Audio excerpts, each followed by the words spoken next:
Бұл Аллаға болған бұл махаббат. Құр'ансыз өліп қалсақшы ағайын, қарың. Міне пайғамбар саллаллаху алейхи вассалам өлім келуден алдын өмірдің қадірін білдірді. Міне бәрімізде жан бар, тәніміз бар, ыстық жанымыз бар. Бірақ өлім де бар ғой, ақиқат қой. Өліп қалсақшы.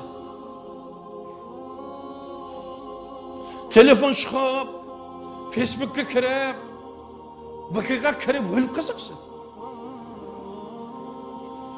Міне көз алдыңызға келтіңізші осы нәрсе, өліп қалсақшы.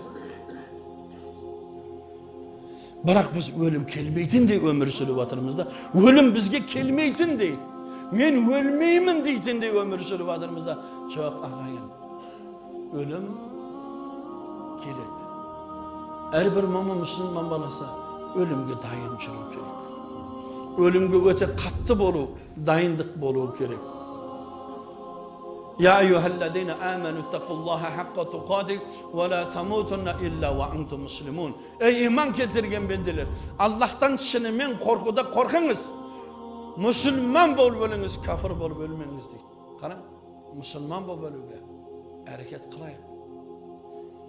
Müslüman bolup ölü degen ne? Allah subhanahu ve taala siz bilen bizge namazda farz kılgan, namazı katda turayık. Namazды қаза қылудан сақтанайық. Намазды қаза қылудан сақтанайық. Ләждің барынша жалғыз емес, жамағатпен оқуға асығайық.